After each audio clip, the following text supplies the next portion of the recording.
CM এর চাওয়া। দেখুন, সিএম ম্যাডাম, শুভেন্দু অধিকারী মহাশয়, নওশাদ সিদ্দিকী যারা আছেন 24/7 পলিটিক্স করছে। আমরা আমাদের মুভমেন্ট, আচার আচরণ, কথাবার্তা, ড্রেস কোড যা দেখবেন সব রাজনীতির বাইরে আমরা কিছু আর বুঝছি না। তো স্বাভাবিকভাবে ওখানে যিনি যাচ্ছেন, সিএম ম্যাডাম যাচ্ছেন, এটা বলতে অবকাশ রাখছে না। শুভেন্দুবাবু কদিন আগে গিয়েলেন ধর্মীয় স্থানে, আবার ম্যাডাম গিয়েছিলেন শিখ ভাইদের এতে প্রোগ্রামে গিয়েছিলেন, হোলির প্রোগ্রামে গিয়েছেন, দুর্গা উৎসবে যান, যেখানে যান দেখুন পলিটিক্স আছে। ফুটপাশে যত পিসাতে আছেন প্রত্যেকের কাছে গিয়েছেন। ইতিপূর্বে মুখ্যমন্ত্রী একাধিকবার ফুটপাশে আসলেও এইভাবে এই বৃহত্তর আকারে প্রোগ্রাম আমরা করতে দেখিনি। এই প্রথম প্রোগ্রাম হচ্ছে জেলা প্রশাসনের পক্ষ থেকে, ডিএম ম্যাডাম আছেন, এসপি সাহেবের পক্ষ থেকে চূড়ান্ত প্রস্তুতি নিচ্ছে। এবার আমার যাওয়ার যে ব্যাপারটা প্রশ্ন করছেন, 4টের সময় মুখ্যমন্ত্রী আসছেন, সেই সময় আপনারা দেখবেন। এটা তো সরকারি প্রোগ্রাম, মানে সরকার আপনারা দেখুন, আমি যাবো কি যাবো না আমি এখনো ক্লিয়ার করছি না। 4টের সময় মুখ্যমন্ত্রী আসছেন, আমাকে আমন্ত্রণ জানিয়েছে। আমরা ওখানে উপস্থিতি হচ্ছি কি অনুপস্থিতি হচ্ছে আপনারা দেখতে পাবেন।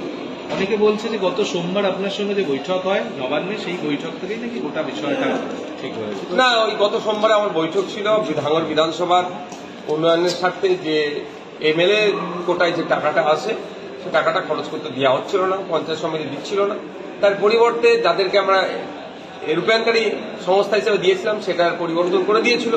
সেই নিয়ে আমি নবান্নে গিয়েছিলাম, তিনি আমার কথা শুনেছেন। আজকে আমাদের প্রতিনিধি একটা ডিস্ট্রিক্টের সর্বোচ্চ কর্তার কাছে, তার ডিএম এর কাছে যাচ্ছেন কাজের অগ্রগতি সম্পর্কে জানতে। ওই সময় ওই ধরনের কোনো আলোচনাই হয়নি। কংগ্রেসের বি টিম বিশ্বাস করেন নিজেকে তৃণমূলের বি টিম না এই টিম?